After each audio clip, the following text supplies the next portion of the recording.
Hey, family, peace and blessings. Want to jump on here real quick this morning. I know y'all. Can we see what's going on? All right, all right. Peace and blessings, family. I just want to jump on here real quick this morning. Um, and just say a few things. I've been up since like 3 o'clock this morning, and even though I didn't have dialysis this morning, I was up this morning like cleaning, putting away stuff really. And then on top of that, I remembered that I needed to go clean my ancestral altar, which I did, and I did offerings for my Orishas, and prayed a lot, prayed a long time, and now I'm on here. I'm not going to be on here long. My nose is running. I'm not going to be on here long, but I just kind of wanted to come to y'all this morning and just tell y'all like it really is our job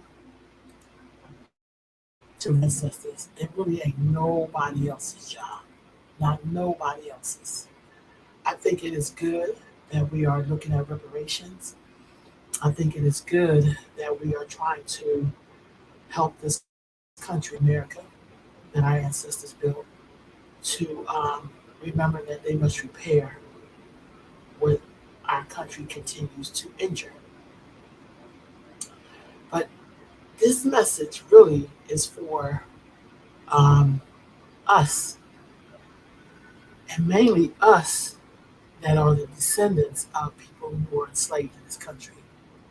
I'm gonna keep it all the way a buck this morning, as I try to do every time I get on here. I try to keep it a buck.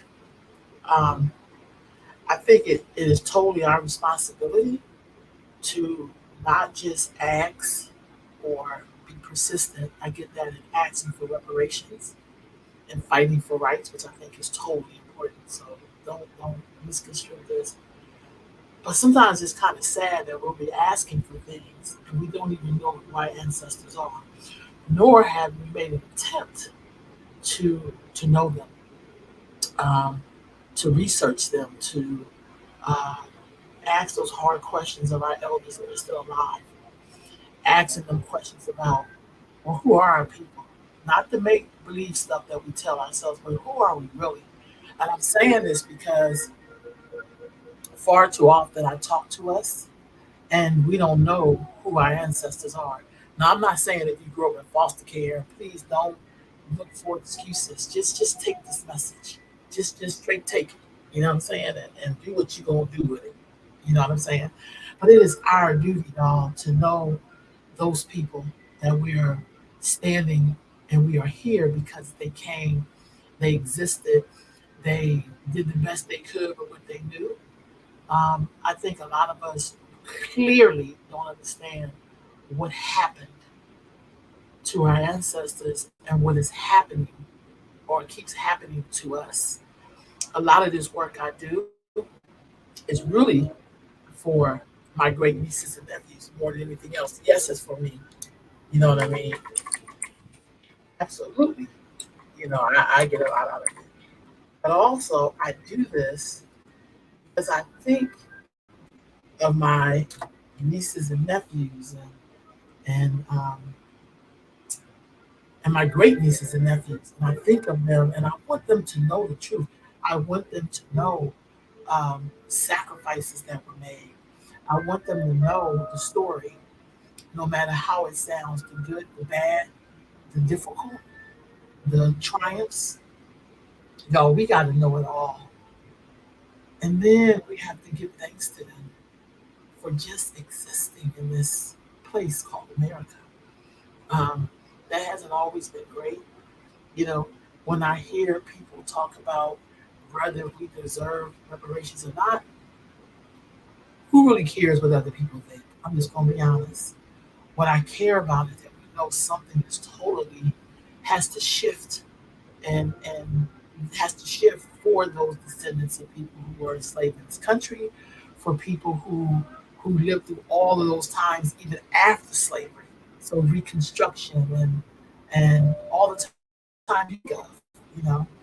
Um, this past weekend before last, I was in North Carolina with my grandmother, who is 97 years old.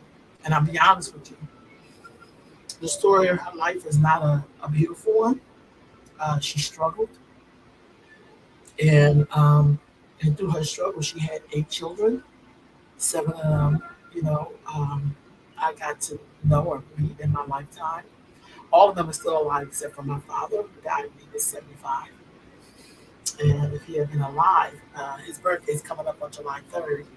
I think my dad would have been 79. I would have add that up. But there's a lot of things about my dad I kind of did not understand. And I did judge him for it. I thought he could have been a better parent. I thought he could have been a better husband. I thought he could have been a better provider. But the more I researched, the times I talked with him, um, and the times I felt very angry about the way he lived part of his life, even though in the end he tried like hell to redeem himself in the eyes of his children, his grandchildren. It's the funny thing is his grandchildren don't even know the stuff that his children learn. Because when we present my dad, we present him as Pop Pop, a man who cooked well, who loved well, who um, who just was, you know, their grandfather. But in sitting with my grandmother and hear her talk about her stories, it gave me a better perspective on myself. It gave me a better perspective on how people live their lives and through all the hardship. And I think this is what other people, including immigrants, including African immigrants and Caribbean immigrants who are black, like I'm black, I think some of them get it. I think a lot of them don't get it in terms of the ultimate sacrifices that were made here in the United States as uh, for those people who came from those folks who were enslaved in this country. And then they had to make their way in the system that renamed itself, that continued to lock them out, not give them the benefits if they served in the military, not allow them to have loans and equity and all the things that were promised to us after slavery. And did they get any help in terms of making their way? They didn't get any reparations for all the things that happened to them. And all I'm saying is, if we're going to fight for reparations, if we're going to challenge this government, if we're going to challenge white people that are in power, like the current president, uh, it cannot be on the whims of please, or I mean, you don't really have to. No, you really do have to. You have to fix this President Joe Biden. You have to fix this immigrant Kamala Harris, Vice President. It is not enough for you to say, I went to a black college, or I like black people, or I wear pearls and chucks, or, I pour hot sauce on the purse. Like, that is not reparations. And you acting like you're connecting to me, that's not, I know. We're going to need this reparations. Our children deserve it. We deserve it. Our ancestors deserve it. Because all of us who are descendants of enslaved people are still living in that system that keeps locking us out, that keeps telling us that forget about your past. Everybody that's here, and including immigrants, are living and brought with them who they were, and none of that was taken from them by force. If you made a choice to give it up because you wanted to assimilate into American society, that's okay. But you definitely don't get to tell me to I'm supposed to do the same thing. It is not the same for people who are descendants of people who were enslaved. Identity is always a question, for us. Some of us are struggling with that, even though we try to erase it and act like we're just Americans. Nothing happens to us because we're truly American. Things happen to us, and these systems are built upon us because, for some reason, America do not want to right these wrongs. She does not want to um, talk about these people who were enslaved here. She just does not want to do that. And I feel like we owe it to ourselves, to our descendants, and mainly to our ancestors to make America stand on her promise, to make her repair where she continues to break and to lock out. Um, I'm 51 years old, and I remember the 70s so vividly. I think a lot of who I am comes from those feelings and being around Black people who loved each other, who understood that common connection to uh, us being us being descendants of people who were enslaved. As much as we tried to act like that was the past, it is absolutely the present and the future that we keep reliving, that we keep having um, white folks, not all, because we know there are some white people who get it. There's some white people who know. I never met one white person who wanted to trade places with me, or Black people in general, because we know, and most people know, that the treatment that Black people receive is not fair. We know that it's not right. We know that America's creed and who she really is means that there has to be a group that they keep down, that they keep building systems upon. Now, here's what I did learn from my ancestors and my elders growing up: to not contribute to the system that keeps us down. So, none of my family members ever went to jail. None of us were selling drugs. Um, we did have one family member that did use drugs, you know, which was hard on our family. But we still, because we had such strong women, I'm gonna be honest, we had really strong women who reared us and lifted us up and loved on us enough that we knew when that one person was falling that we had to jump in and help with her children and do whatever we can, even to this day, to hold her branch of the family tree, which we do with pride, with love, with commitment. Um, but there still needs to be repair. There still needs to be repair. And I think that repair should last as long as slavery, as long as Jim Crow existed, as long as redlining existed, as long as discrimination against this particular group existed. That's how long reparations should occur. At least as many generations we know that face this hardship. I think America, if she has money for Ukraine, if she has money for Afghani people, if she have money for every immigrant that comes in that they're bringing in droves, you should have money to repair uh, ADOS descendants of American slavery. Um, this is not about including other groups. So this is not a black and brown issue. This is a black issue. This is, I think Black people should be able to get what it is that we need, those who are descended of the slaves, without including other people. Because when you look at slavery, that did not include other people in those cotton fields, or, as I sat and talked with my grandmother, who's 97 years old, and when I asked her the question, when was the time you were ever really happy? And she told me right now. My grandmother's 97, and she talked about her hardships, from working in cotton fields to, um, I mean, she's been through like a lot of stuff, a lot. Um, and she struggled with her family. She had 8 daughters and one son, you know. And even talking with my aunts, they did very well. Their kids are doing really good because they made some great sacrifices. I knew that my dad and his siblings, these three of his siblings, they were all in the orphanage as children. Their sister died in an orphanage, um, and they had no money to bury her. I found out where she was buried, but I could not find her exact space because she is buried with a lot of other people who did not have money at the time, and they kind of buried them in a group setting because I want to get her a headstone. She was 9 years old when she died in that orphanage. I want to mark her grave, but I cannot because I don't exactly where she's buried. This morning, as I was up praying and talking with my ancestors in my altar room, that came across my head so heavy that we must not just ask for the reparations, but we must know those people. We must know them.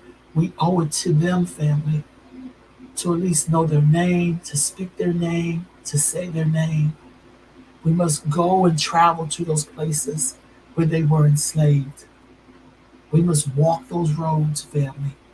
As I sat there with my grandmother and listening to her share her life and her stories and the things that had happened to her growing up, I thought to myself, her story will not be forgotten. I'm going to figure out how to share her story in a respectful way for her. I'm so grateful that she's still alive in 97 to share those stories with us. I'm grateful that she survived,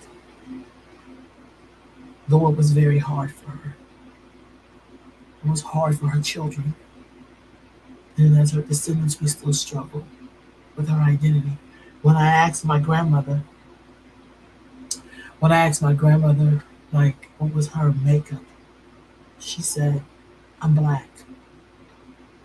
She didn't say nothing about no Native American and being mixed with white. She was like, no, we were black.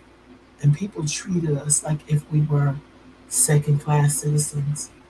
And she said, I stumbled a lot because in my head, I just did not have the protection or, like it was hard.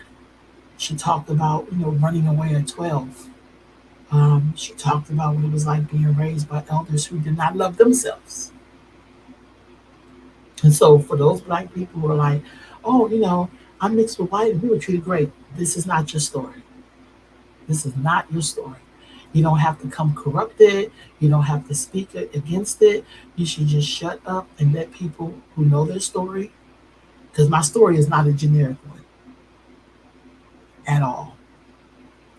I stand in my grandmother's, in her, in her legacy. I'm grateful for my ancestors who got up and kept moving, who left the South after slavery. So they didn't. My ancestors did not run away in slavery. You know, for whatever reason, they just could not make the journey. But they did leave. My mother's side left in 1901 from Virginia, where they were enslaved, and then was freed supposedly. And then they came to Philadelphia, Pennsylvania. Matter of fact, my family still lives in that same area. We still have a house in our family. They came to Philadelphia in 1901. I still walk those streets. I found out that my father was delivered at home in the house. I drove past that house, though we don't live in that house anymore. I just learned so much. I learned that my father was a big baby. He was 10 pounds, 3 ounces. I was 12 pounds, 3 ounces. I learned that my grandmother really struggled. She struggled with her first husband, which is my grandfather. When she was about 13, they got married at 14, and she had 5 children for him. He was a hardworking man, but he also was a bit of an abusive man. Um, Very jealous of my grandmother. My grandmother was really beautiful. I think she still is beautiful. And she talked about just like her trying to escape that reality, having daughters and what it must have been like for them. And I've heard stories from them.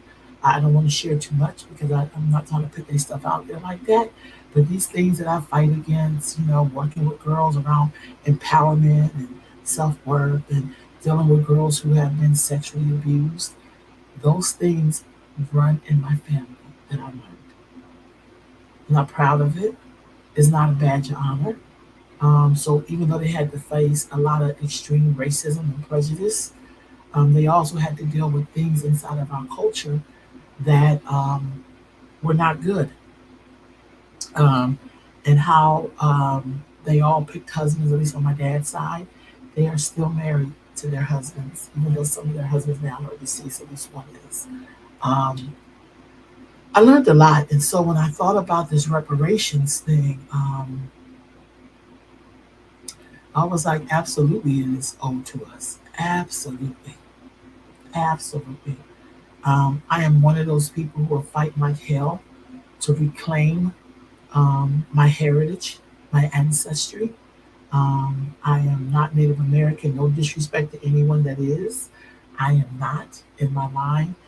We are Africans. Um, and we do have uh, some white people in the ancestry, but I don't believe in this thing of honoring. See, we want to honor shit that is not even honorable. Like that white in our line came from slavery and rape. So I'm not trying to honor a rapist. It's not that deep. Family is just not that deep.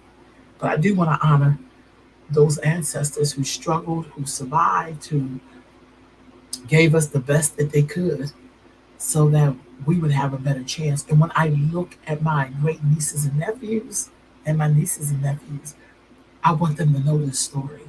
I don't want them to be ashamed of it. I want them to use it as fuel to live their best life, but to remember those sacrifices that were made so that they could be here.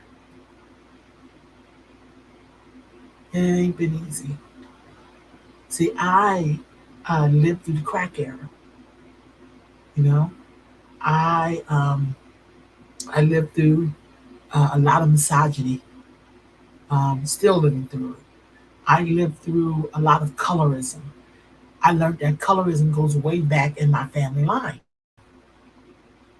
You know, I learned that my great grandmother on my mother's side was very color struck, and she was very, very light skinned.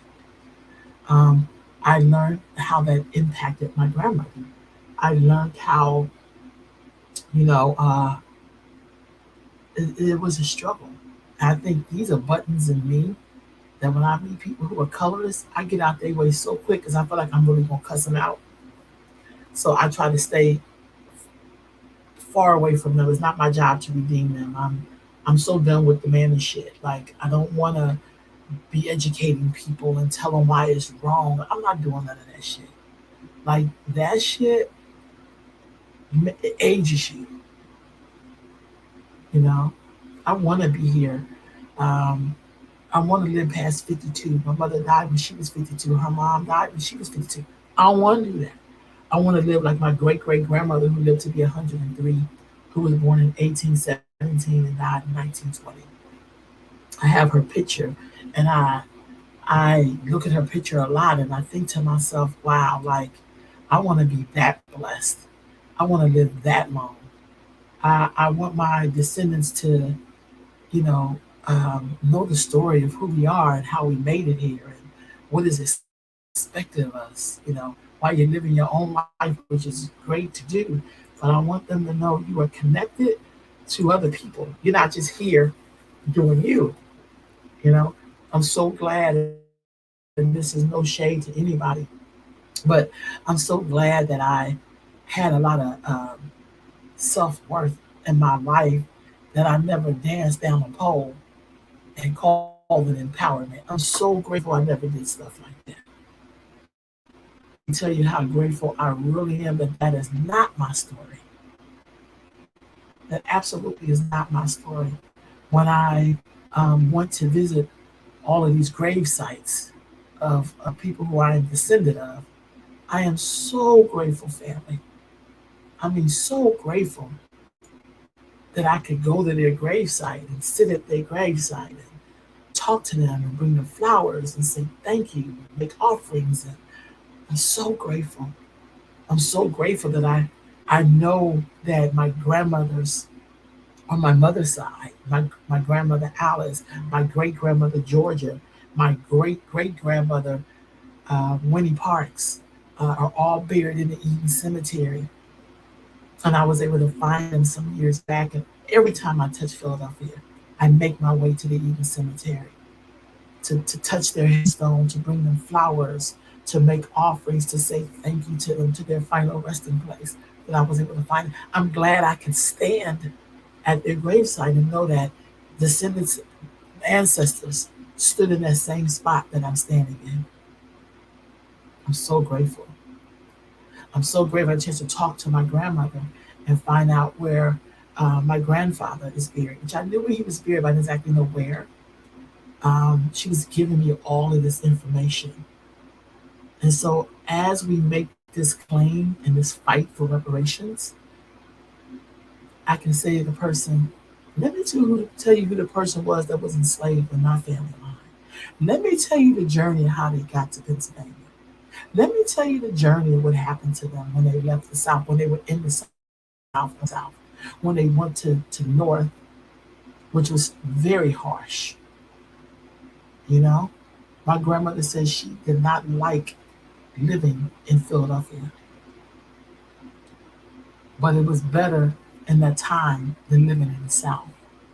Because my grandmother, you know, she picked cotton, she worked in the fields, she worked in factories, she did all kind of jobs.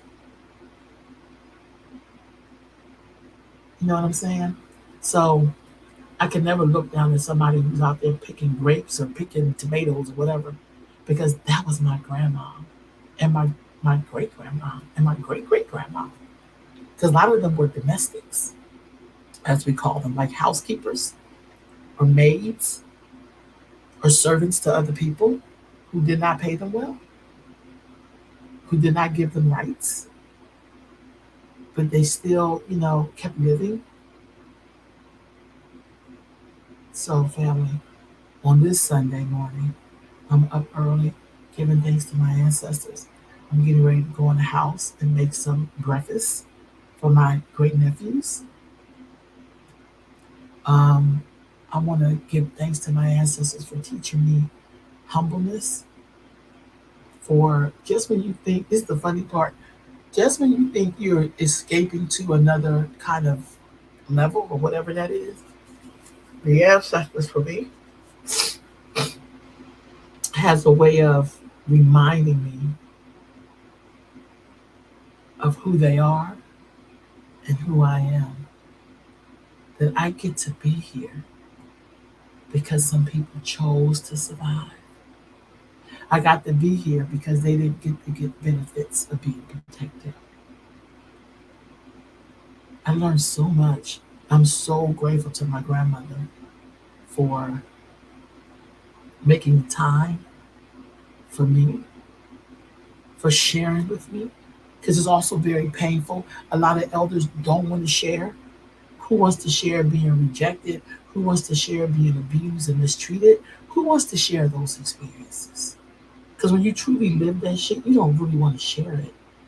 But I'm begging y'all, please ask your elders that are alive, though it may be hard for them, ask them anyway. Because here's the truth, family, our survival depends upon what we learn from them. If there's things in your family, instead of writing them off as curses, because that's how they live. I don't really believe in curses, to be honest with you. I think we come up with shit that we don't want to deal with, so we come up with terms for it. But for me, I feel like that's how they live. And if I don't like something, I fight like hell to unlearn it. I fight like hell to create new traditions. I fight like hell on a lot of things. But I ain't trying to judge them. When I think back on my father and some of the shit he did, I forgive him and I give thanks for his life. And I fight like hell not to do any of the things that he did that I did not too much care for. That's why I can't pick men who are too wounded. I can't do that because I'm not really built to take on this thing of it's my job to fit. No, I think that's why I'm attracted to certain type of men. Um, I'm dating somebody right now, and he's a good man, very good. He has all the things that I am looking for in a mate. Um, and he has culture. He's educated, but he ain't dumb. He's not educated and arrogant. You know, he treats me well. And maybe it's because he's older than me and he has that time. Because I need a man that has time on his hands that I don't have to fix. Excuse me, family. That I don't have to fix. So I know that I need that. I think my ancestors are guiding me. Because when I tell y'all this morning, I woke up out my sleep and was like, there's some things I'm supposed to be doing. And one of them was going to make offerings to my ancestors and cleaning my ancestral altar and all of those things. I'm so grateful. I look at where I live. I'm loving that I have a yard, and my ancestors smile at me when I hear my great nephews in the backyard playing and laughing and digging in the dirt. And my God, they make me feel good. And I'm so grateful. I'm so grateful that I remember their sacrifices and how when we have children in our family, the name of the game is sacrifice. And I try to sacrifice as much as I can. It ain't really about me because I can really just take care of Lana and go about my business. I'm so glad. I'm glad for friends, who take care of me, who love on me, who check me when I need to be checked, who say, hey, I know your surgery coming up.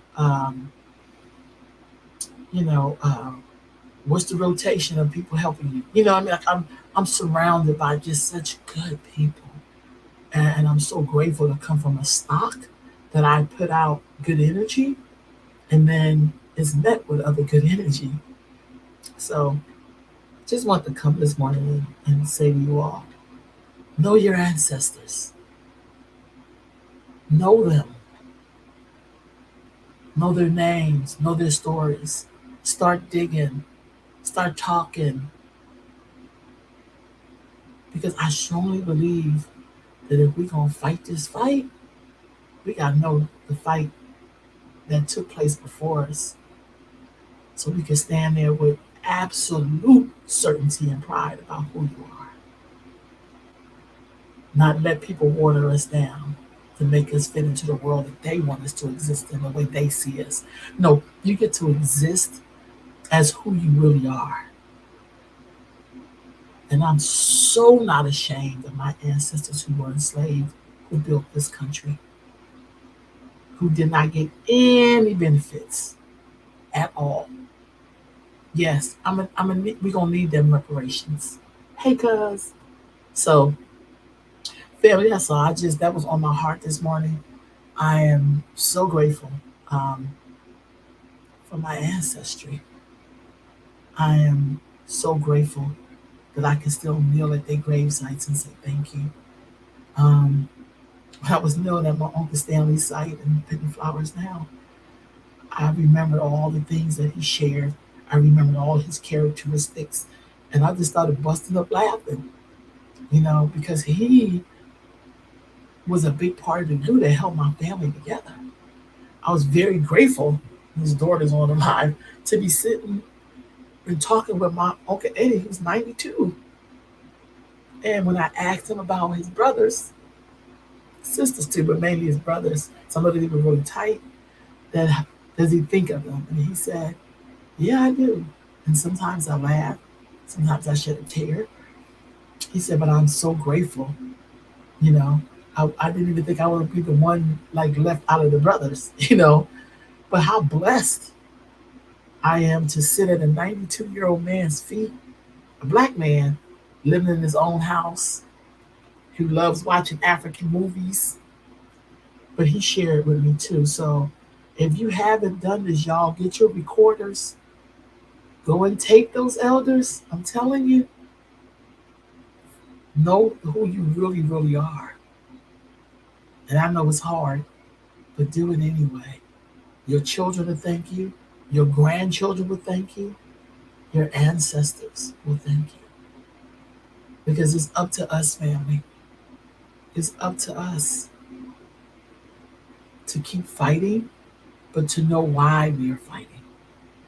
So, all right, family, I'm on a rant. I gotta go make some breakfast because my great nephews are probably up in the house. I'm in a small house in my office, but I had to come this morning and just tell y'all this message. Um, it's okay to fight for reparations. Don't let nobody tell you we don't deserve it. We deserve that for as many years as things of the injustice that have happened to black folks, that we built a whole economy that other people get to come here and benefit from and we don't benefit from. If you could print more money and find a clerical error to give more money to Ukraine, more billions of dollars, then you have billions of dollars to pay black people for slavery and everything after that. So, but as you fight for that, know your ancestry. Know why you're really fighting. And say those people's names. Say your ancestors' name as loud as you can. Every time they bring up some bullshit, You say their name because you are their modern day representative, because you are them in a modern day. I have a blessed Sunday.